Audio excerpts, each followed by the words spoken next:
This is Shopify Masters, the e-commerce marketing podcast for ambitious entrepreneurs. It's powered by Shopify, the easiest way to sell online, in person, and anywhere in between. To get an extended 30-day trial, visit shopify.com/masters.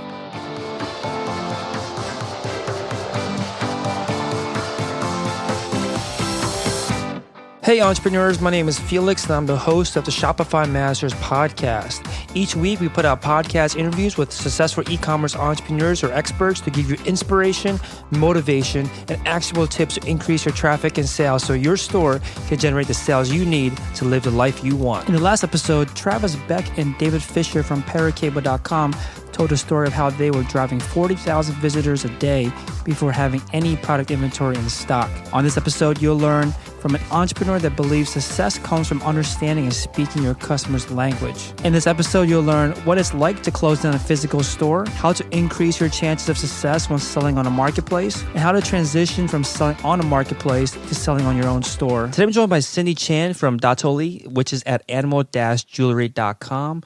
Datoli sells affordable animal jewelry, gifts, and home decor, and we're starting in 2010 and based out of Hong Kong. Welcome, Cindy. Thank you for having me. Yeah, excited to have you on. So tell us a little bit more about the animal jewelry you sell. What are some of the more popular products in your store? I would have to say our animal rings are made in the shape of miniature animals and also earrings that they put together so they look like fake ear gauges.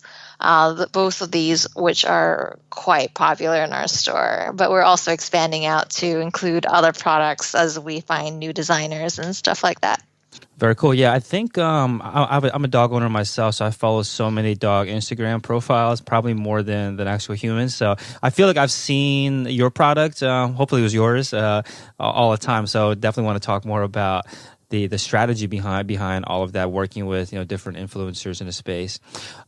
So yeah, tell us about how you got started. Like what was your background? Did you have a background in creating jewelry? No, actually, I've always been involved in small business in a way or not. My family is actually, we have a small business selling children's wear. So we produce and manufacture our own children's wear. And since I was very, very young, I've always been involved in helping out in the store. And then later when I was older, producing, designing, and communicating with factories. And I actually got into jewelry because of a necessity. I actually went to school at Parsons in New York. And I was looking for birthday presents for my friends, but I couldn't really find anything that was unique or affordable for a student living in New York City on a very small budget. So I started actually making my own products for people, and the response was really, really good. And they were like, "Why don't you sell these?" So I started producing a little bit more, and it was really simple stuff, and I just started selling on Etsy, and then eventually on eBay. And when I would visit Hong Kong quite often, so every time I came back, I would also source some products. I had an eBay store at the time. I don't really sell on there anymore, and it just kind of took off from there. I was just doing it out of my tiny little shoebox apartment while also going to school. And trying really hard to do my thesis, and it was just it definitely came because of a need to find affordable and interesting gifts for people, but also to make a bit more money because I was I was living in a very expensive city. Yeah, for sure. So you went to college. You're in college. You had worked previously in the family business. Was anything else going on at the time while you were starting this? Like, were you still involved in a family business or in the small business that you guys were running at the time while trying to launch your own brand? So I started this in my, I think, junior year in university. And when I graduated, I actually came back to Hong Kong to help out in the family business and also to do my own. So I actually started off by opening my own retail store where I sold jewelry. And from there, it was it was a very interesting experience because, as you probably know, like the rents in Hong Kong are known to be one of the most expensive in the world. And going from online business where I didn't really have any rent besides fees and stuff like that, to having to pay for rent and all these extra costs and stuff, and trying to stay afloat, it was really quite a challenge. But it was I was in business then for a year until I decided to move back to where I started, which is e-commerce. But that year of experience was incredible. I just figured out, I got to talk to customers face to face. I got to really understand the process of buying and selling. And I took a lot of like the little things I learned and applied it to what limited experience I had from trial and error of selling online. And it just kind of took off from there, and I'm still learning every day. And it's a quite interesting experience, I think. Yeah, you seem to love living in cities that are very expensive to rent from. So I guess it puts that kind of pressure on you to make sure it all succeeds. So you know, like you said, you moved to Hong Kong. You knew that it was going to be expensive to open a retail store anywhere really, but especially in major metro cities like that. What was the decision behind that? If you already had an online store, an online business that was already building, already coming along, like what was the reason for wanting to open the retail store? I think it was just something that I've always really wanted to do, to try, because my family business does have a few retail stores, and that's the way that I grew up with small businesses. When I tried to do online sales and e-commerce, it was still really new to me.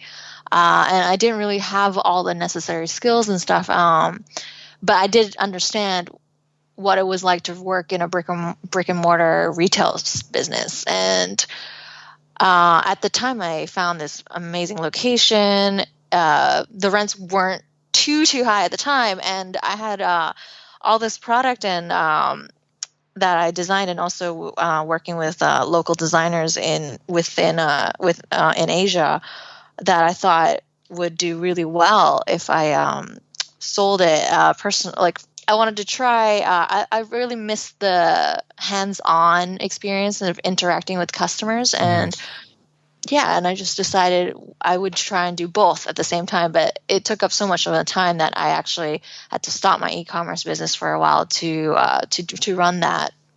What was the turning point then that made you decide, let's go back to what was already successful, go back to where you I guess first started your own business, which is online?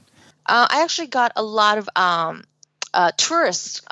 So I started noticing that a lot more tourists were buying from me than locals, which was kind of opposite of what I was expecting at the time. I thought like the products would do quite well locally.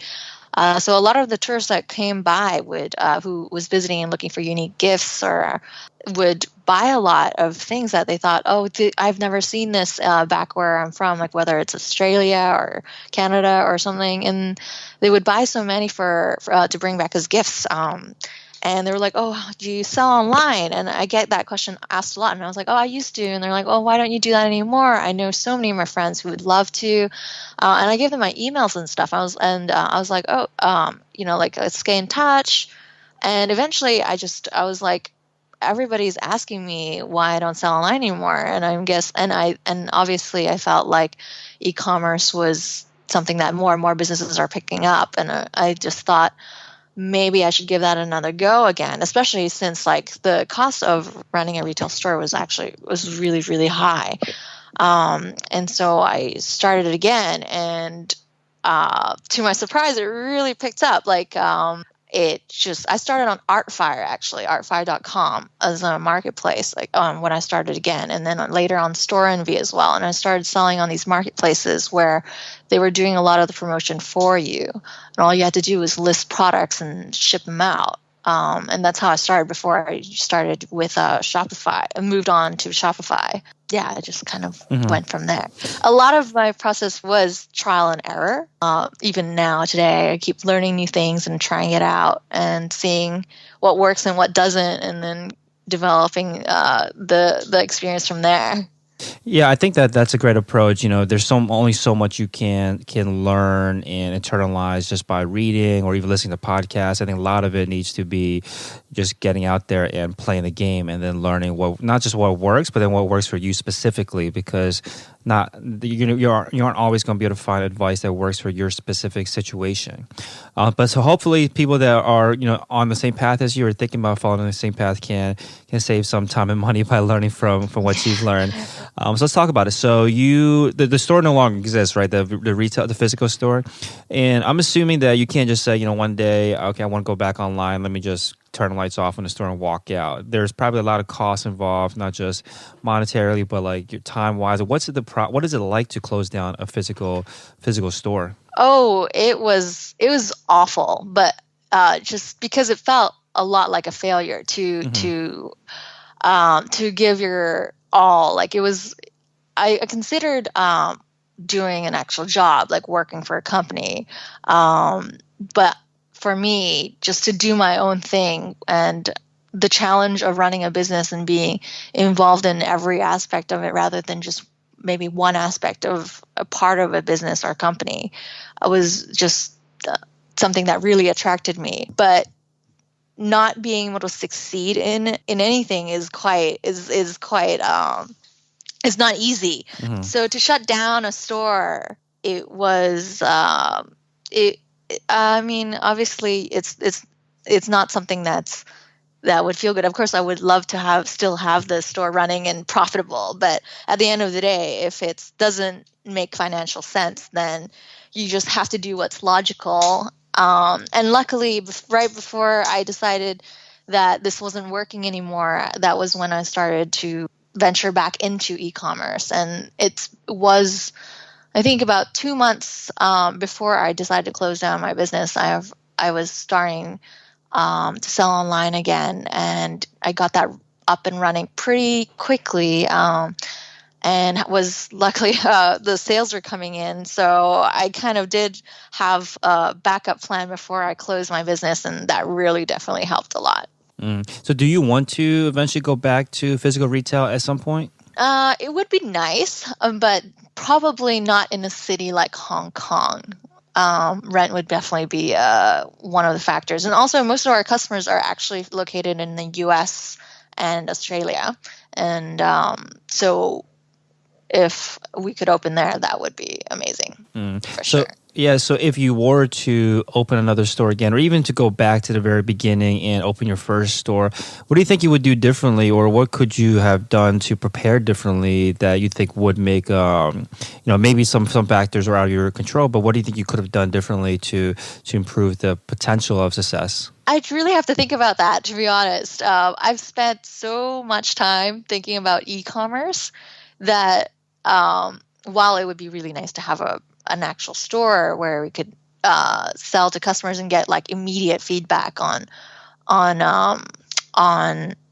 how your product is doing or what they think about what you're doing, I think that's really valuable. Like, because when you do online business, you ship, someone buys something and you ship it to them, and it takes however long it takes to arrive, depending on the location. But then you get the feedback, whether it's from like an app like Yapcho or whatever it's or I forget what it's called, but like the reviews come in, and that there's like a delay between the time when you provide the customer with something and the response you get back, if you get a response. I've spent so long thinking about e-commerce that I don't really know I haven't really spent that much time thinking about what I would do differently for retail as of yet, because there's so much to do in e-commerce and so much that changes every single day that I really just don't have the time to think too far ahead right now. Sure. I mean, that focus, I think, is important. You don't want to be thinking about something that you're not actually doing. So that makes sense. But it sounds like you do miss aspects of having a physical store, like that immediate feedback that you're talking about. Are there ways to replicate the benefits of a physical retail store that you found online? Like, those reviews, of course, are important. What are some ways that you found to get valuable feedback on whether your products are, just get feedback in general on your products or on your brand? So we do try really hard to talk to our customers on social media. So we get a lot of not a lot, but like we get customers we try to encourage our customers to provide us with photos of them wearing products, and we provide store credit for those who do that we choose to feature on our social media platforms.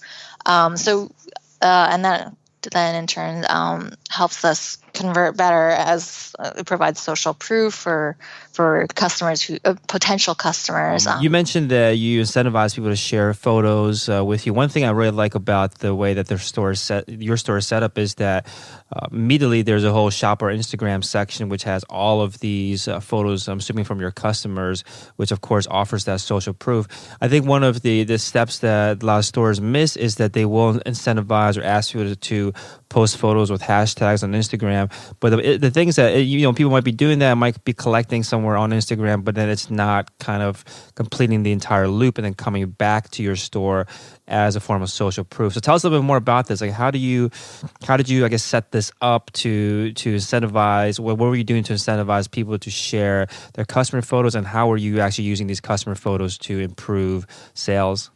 The Instagram integration that you were talking about, we actually included on our website quite recently. But we've always been trying to encourage our customers to take photos of their products, and usually they'll take a photo with their pets or something, and it's super cute, and their friends will share it. But we actually, it's super simple. We just include a tiny little insert as with a cute little photo that's one of our first customers ever took, and we asked them to share a photo of their recent purchase to win a coupon code and to tag us. We just include it in every single package that we send out, and it really does work quite well. It's a very affordable way to get people to come back and interact with you and to help spread the word. Because I think one of the challenges of running in a small business is that you have a limited budget. So to print almost like a business card with a cute picture and a short message that customers can then have and hold and possibly share is really useful as well. And of course, to provide an incentive for them, that's extremely important, of course. Yeah, the one thing I like about these kind of customer photos is that it's actually seeing the product out in the wild, right? Because a lot of times you look at product photos and there are, standalone on like a white background, which is great to get all the details, but you don't really know what it can look like in the real world when you have so many different kind of angles, so many different backgrounds that people are using the product in. Really helps, I think, capture that missing piece that you probably got in the physical retail space, which is that people can feel and look and touch and look around and hold the product itself. And when you have so many people posting all these photos with different angles and using them in different ways, I think that helps cover that missing piece that you often get from physical retail that you don't get on online retail. So anyway, I really like that approach. So you mentioned earlier that you started off in marketplaces, right? You were on Etsy, you're on eBay. You then came back and you were selling Artfire and Store Envy. What was that experience like? Do you recommend that other people take this approach where you first start off on marketplaces before you open up your own store? I definitely really recommend it. Usually a lot of these marketplaces like Store Envy it's free. Even Artfire, I think, is free to set up. It's super. It teaches you step by step what to do. So for someone who has no e-commerce experience, I think that is very helpful. It teaches you, your title should be however long, you should have how many images.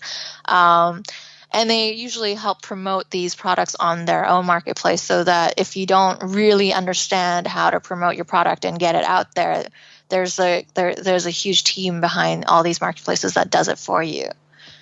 But I was just wanted to add, for before you were talking about the Instagram photos, something that I thought was really, that we recently tried, was that we reached out to local dog rescues and dog owners, and we actually invited them out to for photo shoots. So we offered to take photos of them and their family and their pets in exchange for us to be able to take some photos of their pets, whether it was cats, guinea pigs, and dogs, with some of our products. And we've been using a lot of those images in our social media strategy, and that has actually helped us a lot. I think our Facebook engagement has increased by like 200 something percent. People share and comment and like our content a lot more. So we're really trying to push that,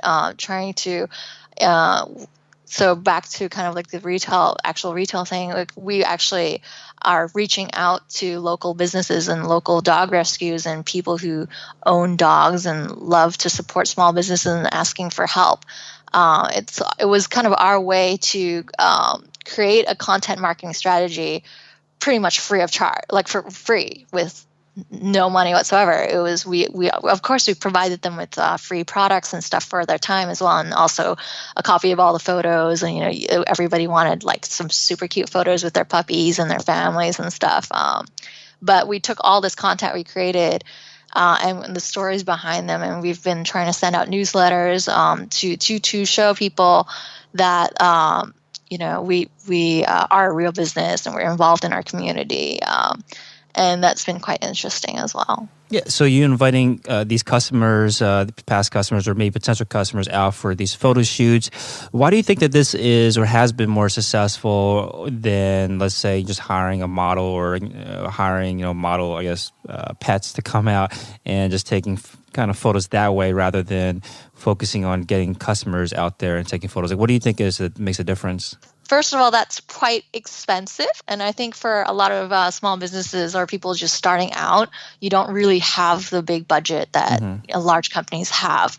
So I feel like one of the ways that you can work around that is to be creative. So we literally went on Facebook and found local dog owners, and also contacted people who purchased from us locally and asked them if they minded and found the ones who actually maybe they took a photo for us before, and we got a huge group of people who just met with us over a course of a month, and we photographed them, and then when we provide them with free products, which isn't part of the deal when we contact them, of course, because we really were pushing for just asking for help from a small business, like a local business, trying to reach out to people, and everybody was so helpful. But when we provide them with these products, they then take additional photos for us. They post it on their own Instagram.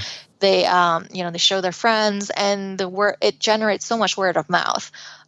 We actually got contacted by other dog rescues, and I'm not sure if you saw, but like we donate like a percentage of our profits to local dog rescues and also ASPCA. So we actually took for each month we donate to a different organization, but recently we've been contacted by a lot of local ones, and we were able to take this money and also to then buy dog beds and things that they needed really badly to keep their local dog rescues running. And we were able to actually physically help them, whether it's providing things that they need in addition to just providing a donation. And that's what we want to focus on doing later to show our customers that purchasing from us is you obviously get cute products, but you also get to help us make a difference for these animals and these organizations. So we really want to help promote that as well. Yeah, that's definitely beautiful that you're able to give back while running a business. And I think one aspect that it makes your approach a lot better than just hiring models, hiring professional photographers is that the people and the organizations that you work with are much more invested in this because they realize how much you are contributing to the community, contributing to promoting them, that they help out even much more than that you probably expected by promoting your products above and beyond. Because if you hire a model, hire a photographer, they're unlikely to, I think, push as hard as working with these kind of organizations that are much more, I guess, organic, or these relationships that are built much more organically. So so I think that's a great approach. I'd highly recommend doing something like that again. You want to be able to represent your product in the wild, with actual real customers using it, and I think that's a great approach and a low budget approach too. So now jumping back to the marketplace question. Again, these four marketplaces that we talked about, you recommend going on them, especially if you're a beginner, because they walk you step by step through the listings and the promotion of the products. Are the keys to success on these platforms? Do you find that they're different than the keys to success if you own your own store, your own online store like you do today? Yes, definitely. We still actually sell on some of these marketplaces. It's good to. I think it's a completely different customer base. So what we did before when we started with Artfire and Store Envy, and I think later there's another one called Lula.com, which we also use now today. So they actually help reach a different set of customers from the customers that we have for our website. So when we do ship these products out, we also include those Instagram, the inserts that we have to request customer photos. We send them back to our social media platform accounts, and we also provide, tell them, we also have our own website where we have a lot more products for you to choose from, and our website is where we really try and build our community. We have we provide free shipping, which we don't provide on these platforms because we want to separate the different. It's different, and there are customers there who just buy on marketplaces. They don't trust a standalone website, whether it's hosted on Shopify or not. They want to shop on, like, say, eBay or something, or Etsy or Artfire. They want to be able to buy from a company that they've heard of and they trust, and so they do have that advantage over a business like a standalone website, I think. Yeah, I think one of the benefits of one of the key benefits of having your own website over selling at a marketplace is that you can kind of build these assets of returning customers. But like you're saying, the customer base on these marketplaces are different, and sometimes they are very reluctant to leave these marketplaces and to buy from you directly. I think it's the same case with Amazon, for example. Some people just strictly want to buy on Amazon and rather buy through there than the actual brand store. So when you're on these marketplaces, is it just for the sales alone? Like, what else can you, I guess, get from selling on these marketplaces other than just for the sales? Because like you're saying, some people are reluctant to leave these platforms. Obviously, it generates sales, and that is the bottom line. But then you can also drive traffic from these websites to your website. So I think for a small business that's just starting, you really benefit from having the trust of your customer because you're backed by this big, large company. I think one of the we've noticed, because we have Google Analytics set up on our Shopify store, obviously, but so we do notice like a lot of traffic coming from our marketplaces stores as well. So people who look on there and want to buy more products or want to look at our full collection then come from these websites and end up buying from our website. So it does generate not just sales, but also traffic for us. Okay, so I guess a couple of key factors of being on these marketplaces. One is that you get that kind of built-in trust on these marketplaces, but I think it also probably goes the other way too, where if someone is on your site and then they see that you are represented on these marketplaces, you do kind of inherit some of the authority and the trust from from these much more established companies. But then at the same time, you do have some. It sounds like you do have some folks that are willing to migrate over from these platforms to buy from you directly. Maybe not the first time, but maybe subsequent times once they realize the quality of the product and they like it and they want to return and buy again. So it's not just like a one-time sales thing. There seems to be some other benefits as well. So you mentioned that they help a lot with the promotion. They probably do all the promotion, especially if you don't know how to do it yourself. But are there ways for you to improve the success of promotions on these marketplaces? Like, are you able to contribute in any way that's been meaningful? For a marketplace like Store Envy, they always have sales.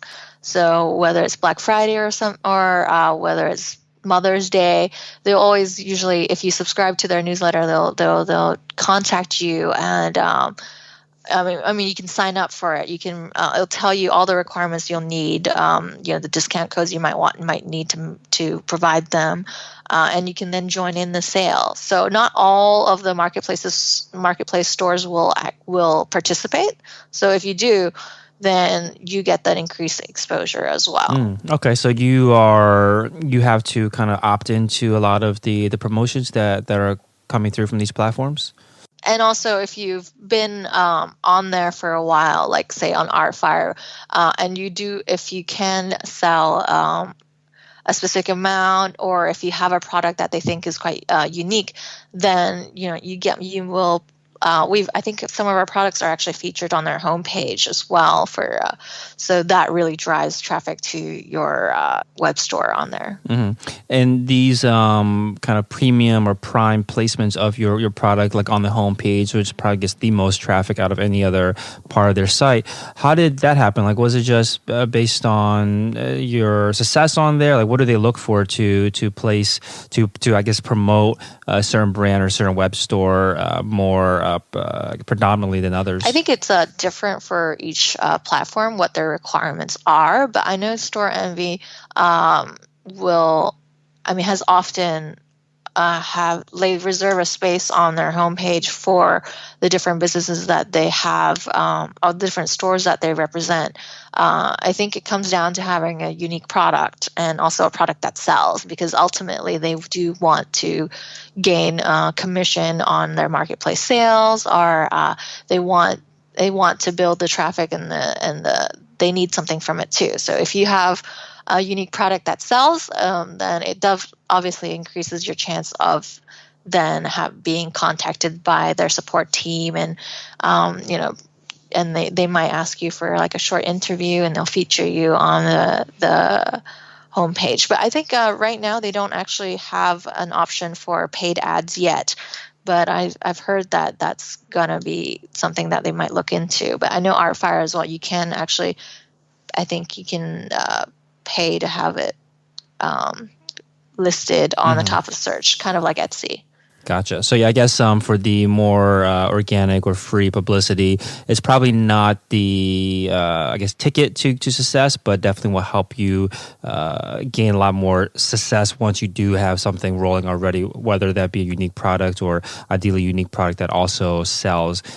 So once you do have success on these platforms, or once you did have success on these platforms and continue to sell on them, what was the transition like to your own store? Like, what steps did you start taking to essentially make your own store the focus of your brand? I wanted more control over the look and the feel and the functionality of the online store, because there are limitations to what you can do on these marketplaces. And we already generate enough revenue from these things that we decided to venture out and create our own website. And after some research, decided on Shopify. And it's great because there's so many different apps that you can use, and it's completely customizable, and it really gives you. Like the Instagram, Shop My Instagram carousel that you were talking about on our homepage, you wouldn't be able to have that on a marketplace store, because that's something that's the kind of feature that you would have to pay. They just don't provide. So there is an advantage of having your own website. You can control everything and you get a lot more analytics, and you know what's happening more than.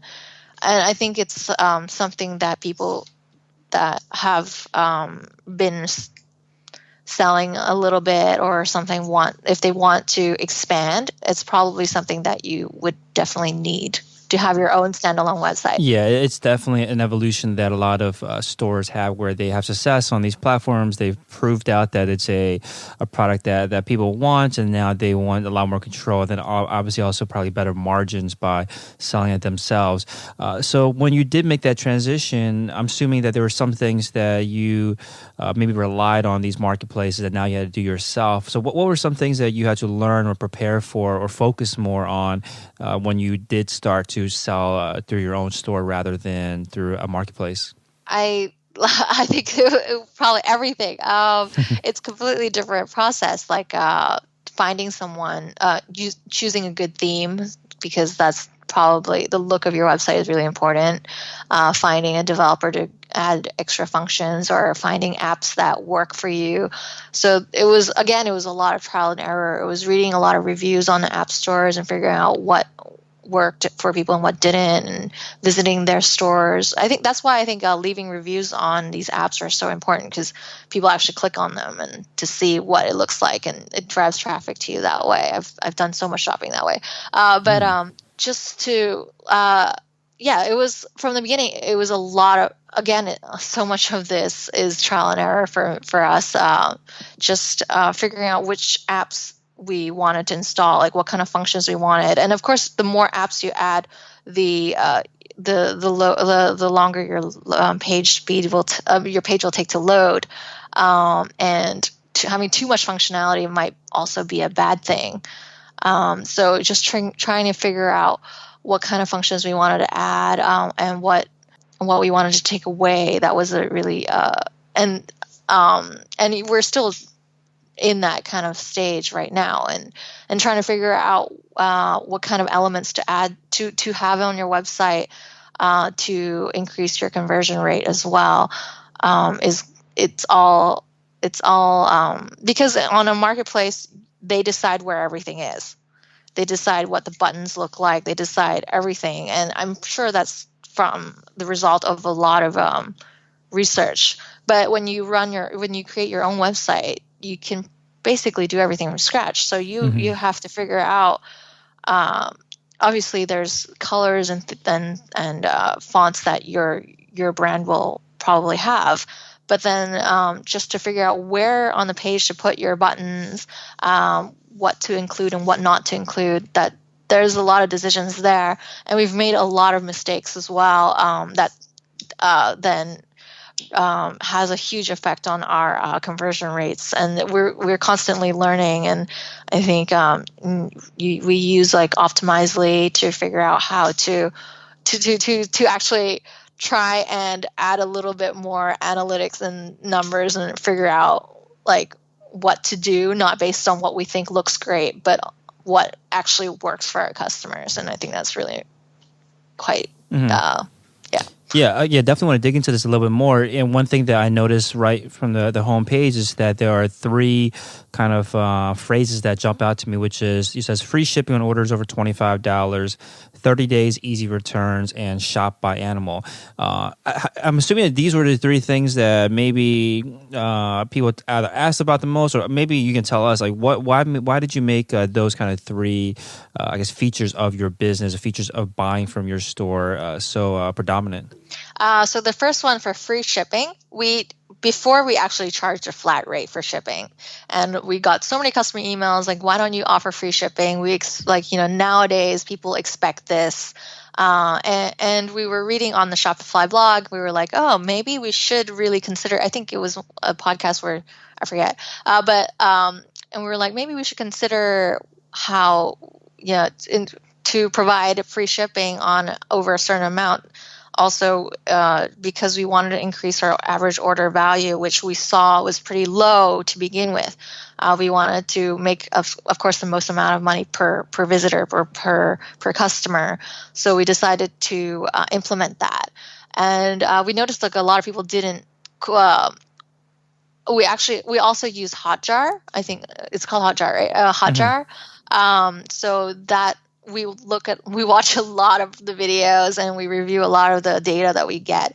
And we noticed that people would go to our FAQ page or our shipping information page quite often. So we figured that it wasn't obvious enough because there's so much stuff to look at, and your attention, even when you're online shopping, isn't, maybe you have like 5 tabs open or 12 tabs open. We just wanted to really highlight that so people know there is a free shipping option, and if we spend a little bit more, we will get this offer. And also for returns, the same reason. We kept seeing people searching for information on returns and shipping, and also for the shop by animals. We actually have that on the drop-down menu as well. But we noticed that from looking at Hotjar, we noticed so many people were actually clicking on that. And that page got so many hits. And we just wanted to highlight that for those who didn't see it on the drop-down menu as well, because it's just something that a lot of people seem to like to do, because I think a lot of animal lovers, especially you have a favorite animal or you have a favorite kind of dog, or you're looking for something very specific, and we want to provide a way for customers to really filter through that. Yeah, I love how that you guys have taken this approach where you look at what is confusing or what kind of questions people are asking, because a lot of times when we are shopping, it's an emotional decision at first, but then we start backing into it logically and almost like look for excuses not to buy things a lot of times, not to spend the money, right? So I think the more questions you can answer right off the bat, the less chances the customer has to make objections on buying. So things like, can we get free shipping? Is it going to be easy to return? Because I'm worried that I might not like it or it might not fit. I think those are very common questions that if you can answer right off the bat, it highly reduces the likelihood that they, I guess, find a reason not to buy. Because we're all customers, we're all consumers. We all go through this process of trying to find reasons not to buy things, not to spend the money. Yes. And I think as long as you can answer it quickly, it improves your conversions. So obviously those three things, those three key kind of statements that you put out there answers a lot of questions.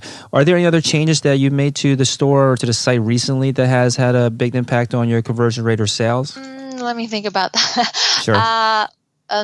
But to add to that, since we implemented these changes, made these huge buttons that you can see on top of Fold or whatever it's called, we actually saw that we get customers staying on our website for a lot longer than they used to. Mm-hmm. So I think it's on average for like about 2.5 minutes on our website, which isn't very good, but it's not too bad either. They go through quite a lot of pages as well.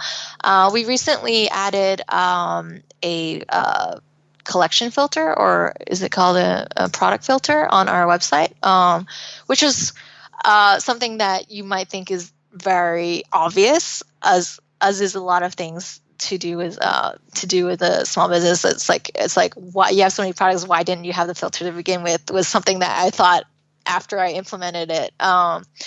But it made a huge difference just to be able to provide our customers with a way to filter through products. Some people wanted just to look at jewelry, or some people wanted to look at specific price range. So to add that kind of functionality that we didn't have before, and we noticed people searching on our search bar for a lot of very specific things that we should be able to provide them with a way to filter through. So we wanted to provide that service, and that's something that we did recently, and that has improved our conversion rates as well. Yeah, I like this physical retail analogy where if you're walking into a store, you don't want to just walk in the store where it has a bunch of products just scattered throughout. You want to shop by aisle. You kind of have an idea what you want already, maybe not exactly what you want, but you want to be able to get to that aisle as quickly as possible. And I think your decision to include those collections makes a huge difference for that reason, because people can have a much easier process of looking for what they kind of know what they want and can get to it a lot faster. So You mentioned A/B testing. Sounds like, right? You use a Hotjar, which is like a heat mapping tool where you can see what people are clicking on, where their cursor is going. Tell us a little bit more about this. I think this is an approach that maybe I don't hear a lot of store owners taking by implementing a heat map. Like, how long do you run these things for? Like, what are you looking for when you have a heat map set up? One of the things I really do think provides a lot of value is to watch these videos. You can watch the things about people who spend only a couple seconds on your website and see what they were doing, and people who spend a long time on their website. I think it's quite interesting as well when you see someone who spends like 10 minutes on your website, like why haven't they converted yet? Mm-hmm. So you can kind of follow the journey and see. You can see like maybe they're not finding what they want to find. So you can learn a lot from things like these heat maps, because you see where people click more often, what people are not clicking at all. So we used to have a collection page on our homepage for featured products, but we noticed that loads of these things weren't even clicked on and people would just scroll right by it.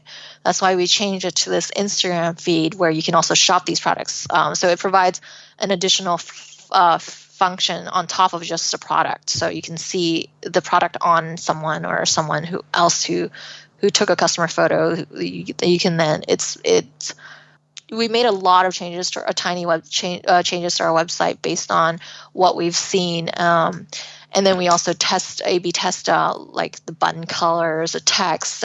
There's like a little button on our website that says "Get free stuff" right now, which is part of I think a loyalty program that we had. I forget the name of it. A Sweet Tooth, yes.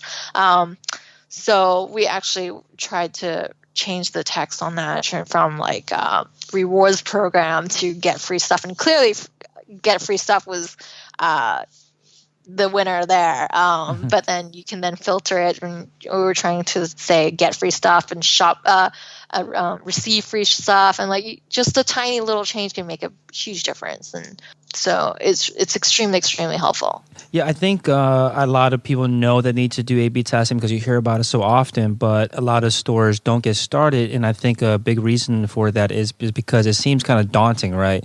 There's so many things that you can change on a store, so many things you can tweak and see what works, what doesn't work. How do you decide, or maybe when you guys first started, like how did you decide what you should be trying to test first? We actually only recently did this. We took me and my partner, we took a course at General Assembly on digital marketing, and that's where we got introduced to it. But before that, we did so much of it just on trial and error. So we thought that we wanted some products on the homepage for people who didn't want to look through everything, and so we did that, and then we tried changing it.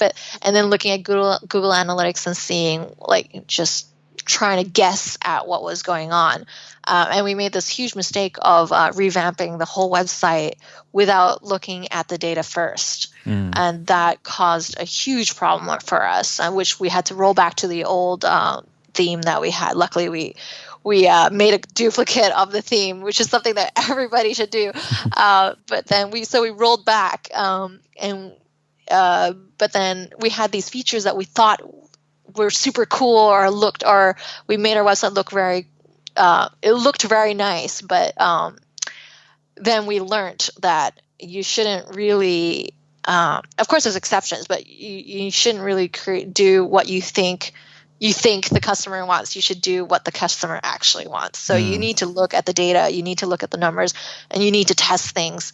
And you need to do, rather than revamp the entire website, you might want to do it in sections and test every little thing, because what looks good to you individually as a person might not look good or function the same way for a customer. So to be able to go on Hotjar and see how people are reacting, and to be able to look at Google Analytics and see how your page is converting, and we also make annotations on every day, like things that we do change and things like that, so we know exactly what is going on or what might have changed, caused these changes that we see in terms of just not just only sales, but also like visitors and how long they stay and our bounce rate and things like that.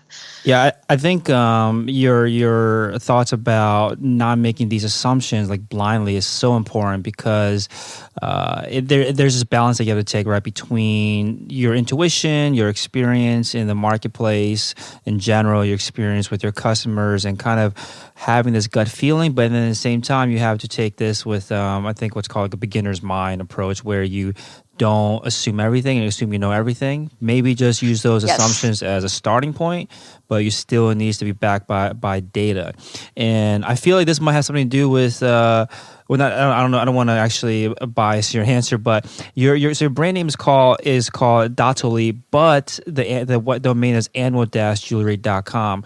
What made you, I guess, make that decision of not, I guess, having your brand name in the domain itself? We actually, just to backtrack a little, like when you first start and you don't have all this budget to maybe get an Optimizely account or stuff like that, I think one of the most important things is to listen to your customer.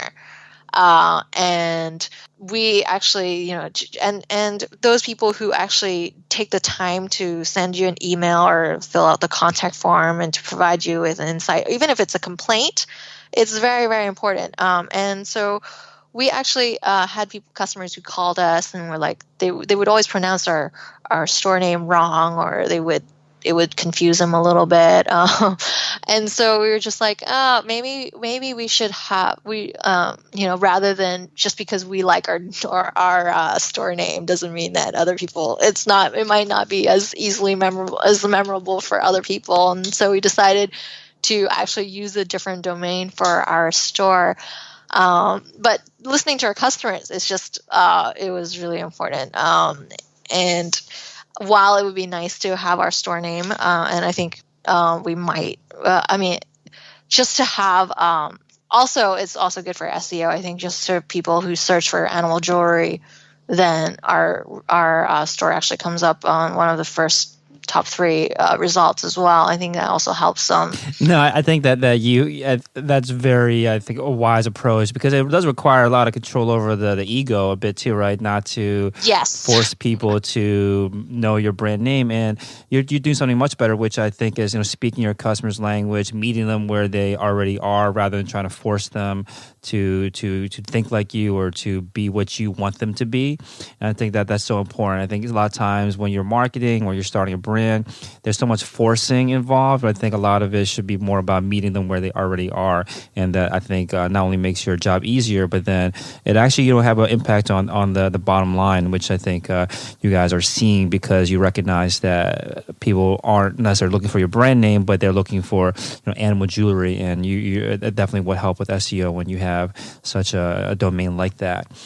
So thanks so much for your time, Sydney. So where do you want to see the brand in the next year, like over the next 12 months or so? Where do you want to be this time next year? We've actually we represent a lot of local designers in Asia, so we've actually lined up a lot of very interesting collections. What is it called?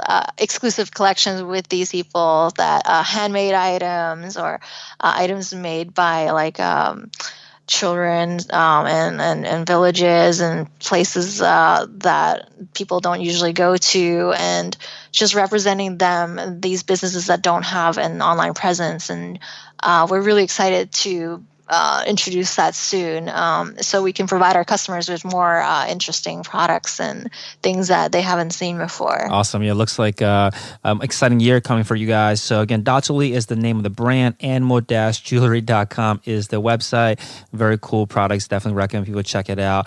Anywhere else you recommend the listeners check out to follow along with what you guys are up to, these new things coming in 2017, or just to see how you're running the business? Definitely check out our Instagram page. We work really, really hard, and we try to feature a lot of the customer photos that we receive, and you can actually see how we've changed over the past couple months from featuring mostly product-heavy photos to more interesting content that are being shared more often than they used to be. Cool. So you can see the process. No, for sure. I think lots to learn by just following along.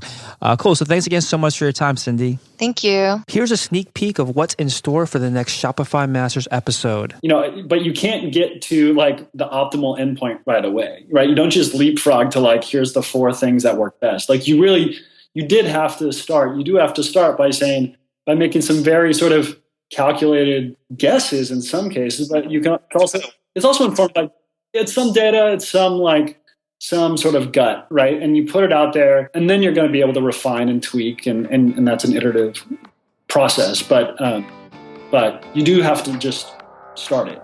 Thanks for listening to Shopify Masters, the e-commerce marketing podcast for ambitious entrepreneurs. To start your store today, visit shopify.com/masters to claim your extended 30-day free trial.